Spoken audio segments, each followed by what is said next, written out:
नमस्कार, मेरा नाम भारत सूरज है और आप मुझे विट्टी चोखा शो पर सुन रहे हैं। यूं तो आज इस शो में बात करने को बहुत सारी खबरें हैं। सियासत के गलियारे में अकेले पड़ चुकी ममता बनर्जी के प्रलापों से लेकर इस देश के भीतर मौजूदा हालात में अलग अलग हादसों में अपनी सांसों की बागडोर को बचाने के लिए जद्दोजहद करते आम लोगों के आलापों और विलापों की भी तस्वीरें हैं।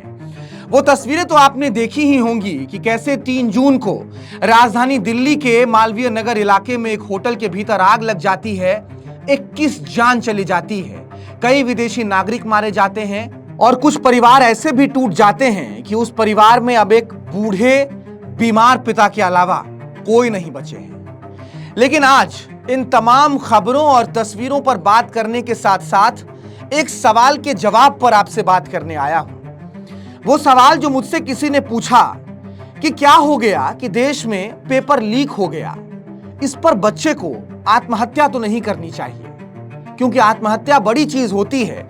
जरूरी है कि जाबाजी के साथ अगले परीक्षा की तैयारी करें और उसमें अव्वल नंबर लेकर आएं। लगा कि आज के विट्टी चोखा शो की शुरुआत इसी सवाल के जवाब को टटोलते हुए करनी चाहिए, क्योंकि राजधानी दिल्ली तो हादसों की राजधानी बन ही गई है। लगातार हादसे हो ही रहे हैं, कहीं इमारतें ढह जा रही हैं, लोग बेमौत कुचल कर मारे जा रहे हैं, कहीं इमारतों में आग लग जा रही है और उसके बाद खबर आती है कि एमसीडी जग गया है, सरकार जग गई है, धड़ पकड़ की जा रही है और अगले कुछ महीनों तक ड्राइव चलाकर जिन जिन इमारतों के पास, होटलों के पास फायर एनओसी नहीं है, उसकी जांच की जाएगी। लेकिन इस सवाल का जवाब यहां कौन टटोले कि साहब, इन तमाम इमारतों को अवैध तरीके से खड़ा होने किसने दिया? और ऐसा भी नहीं है कि इस सवाल का जवाब किसी को पता नहीं।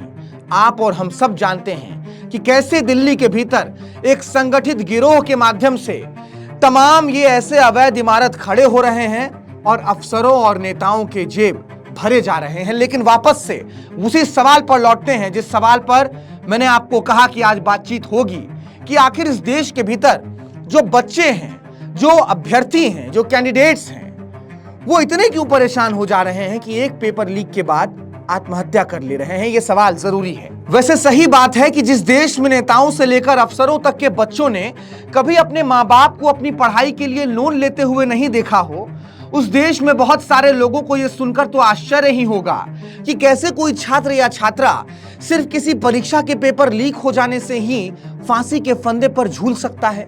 कोई बात नहीं, जब इस देश की सत्ता और सिस्टम ही आज लाखों करोड़ों बच्चों के शिक्षा के प्रति संवेदनहीन हो चुकी है, तो फिर आम लोगों से संवेदनाओं के सैलाब की आशा करना तो बेईमानी ही होगी। लेकिन यह भी सच है कि आज इस पेपर लीक की बीमारी से अपने आत्मबल को खोने वाले जिन भी बच्चों ने आत्महत्या की है, उनके लिए आम लोगों ने ही आंसू बहाए हैं। सरकार और सिस्टम तो ट्रांसफर का खेल करके ही अपने संवेदनाओं का ढोंग कर रही है। मध्य प्रदेश के मऊगंज की 18 साल की आकांक्षा चतुर्वेदी ने यह लिखकर आत्महत्या कर ली कि अब उसमें दोबारा नीट की परीक्षा देने की हिम्मत नहीं है।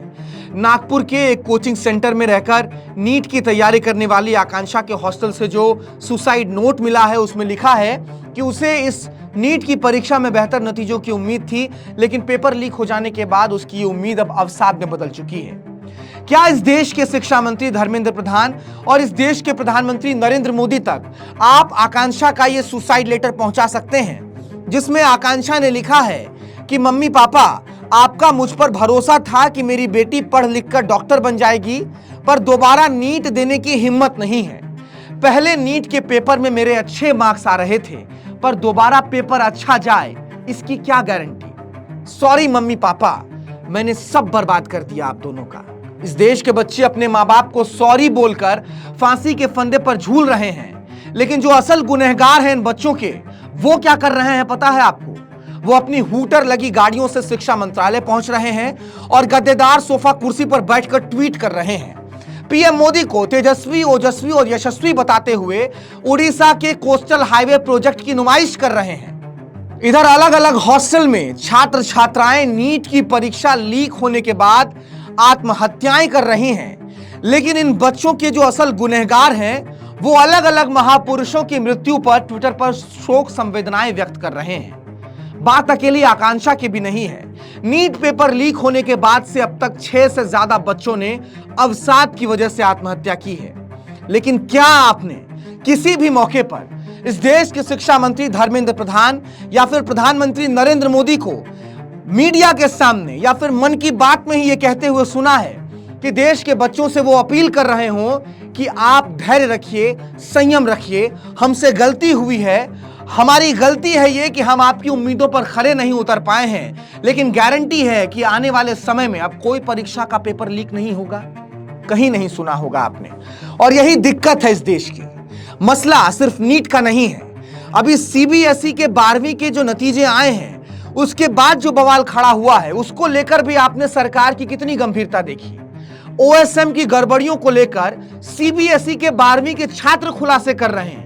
18 और 19 साल के बच्चे ये बता रहे हैं कि कैसे ओएसएम की प्रक्रिया में कोएम्प्ट एड्यूटेक को, जो कंपनी इस पूरे मामले की डिजिटल ठेकेदारी कर रही थी, उसको ठेका देने में भी नियमों को ताक पर रखा गया है। और इस कोएम्प्ट एड्यूटेक ने जिस तरीके से ओएसएम की मार्किंग की है, जिस तरीके से कॉपियों को स्कैन किया गया है, उसमें भी लापरवाहियां बरती गई हैं। जो छात्र छात्राएं हैं वो खुलासे कर रहे हैं, वो उनका काम कर रहे हैं जो शिक्षा मंत्रालय को करना था, जांच एजेंसियों को करना था। लेकिन क्या आपने सरकार के किसी भी अलग अलग प्रतिनिधियों को इस पूरे मामले में गंभीर बयान देते हुए सुना है? जब शिक्षा मंत्री धर्मेंद्र प्रधान से पूछा गया था कि इस पूरे मसले पर आपका क्या कहना है, कोएम्प्ट एड्यूटेक को जो ठेकेदारी दी गई है उसमें नियमों की अनदेखी हुई है या नहीं हुई है, तो उन्होंने क्या बयान दिया था पता है आपको? उन्होंने नेता प्रतिपक्ष राहुल गांधी कितने चुनाव इस देश में हारे हैं उसकी गिनती करवाई थी। बात रहा राहुल गांधी जी की। राहुल गांधी जी एक अलग मानसिकता में पहुंच चुके हैं। निरंतर चुनाव हारने के कारण वो फ्रस्ट्रेशन में जा चुके हैं। और एक और बात नोट कर लीजिए कि जब सीबीएसई के 12वीं के नतीजों के घोषित होने के बाद छात्रों के खुलासों ने सीबीएसई की पूरी कार्यप्रणाली को सवालों के घेरे में खड़ा कर दिया, चौतरफा दबाव बढ़ने लगा, तब सीबीएसई के सचिव और चेयरमैन को अलग विभाग में, कृषि विभाग में ट्रांसफर कर देने को ही जिस तरीके से बिग एक्शन, बड़ी कार्रवाई बताई गई, वो कोई कार्रवाई नहीं है, वो कोई इंसाफ नहीं है। क्योंकि सियासत के फैसले और शासन के फैसले में बहुत बड़ा फर्क होता है। सियासत का फैसला बैलेंस करना जानता है, सियासत का फैसला डैमेज कंट्रोल करना जानता है, लेकिन शासन के फैसले जब भी होते हैं वहां इंसाफ होते हैं।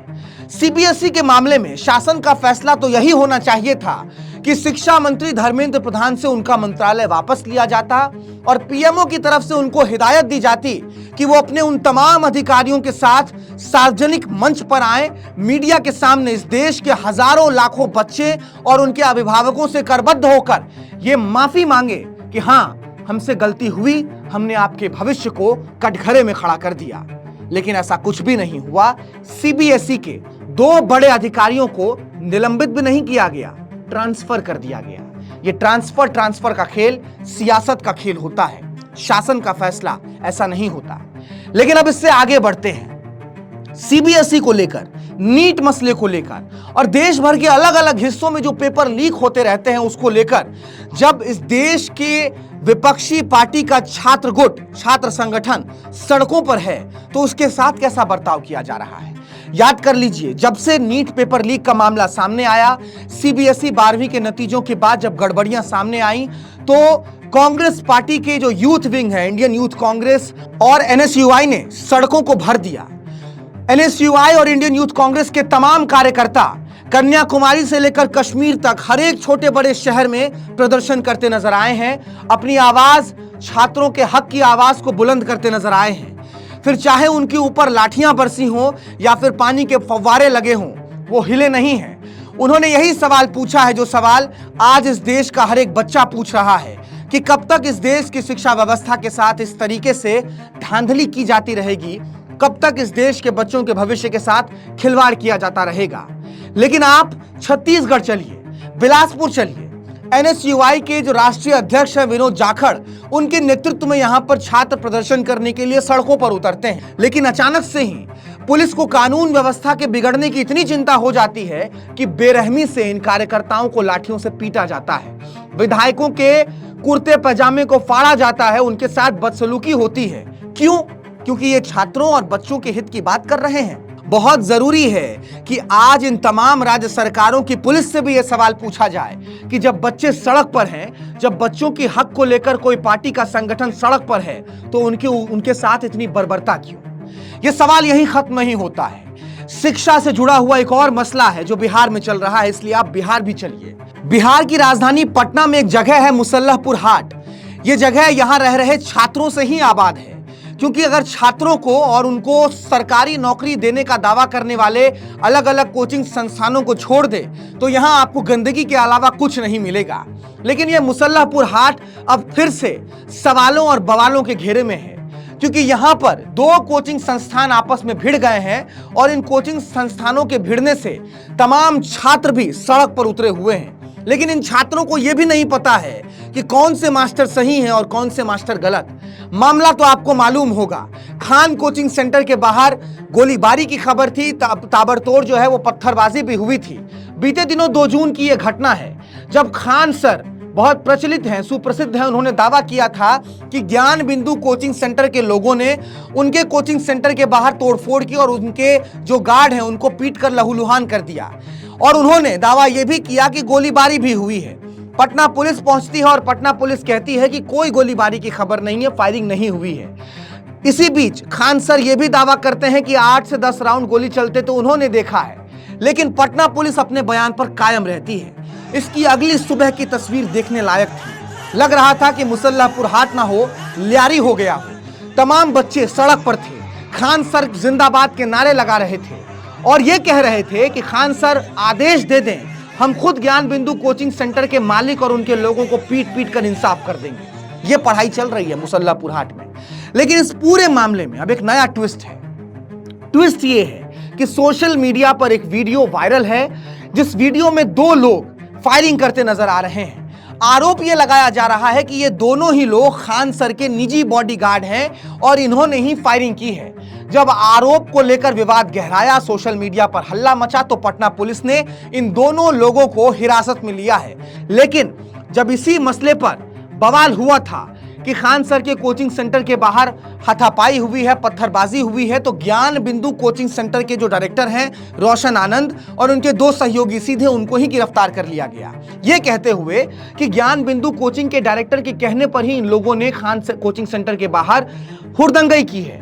लेकिन अब पटना पुलिस से यह सवाल कोई क्यों नहीं पूछ रहा कि जब ज्ञान बिंदु कोचिंग सेंटर के डायरेक्टर रोशन आनंद की गिरफ्तारी हो सकती है तो फिर फैजल खान यानी खान सर को क्यों छोड़ा जा रहा है? क्या अगर उनके निजी गार्ड के बंदूक से गोली चली है तो यह मान लिया जाए कि खान सर को इस बारे में कुछ नहीं पता होगा? इस पूरे मामले में फैजल खान की गिरफ्तारी क्यों नहीं की जा रही है? सबसे बड़ा सवाल तो यही है।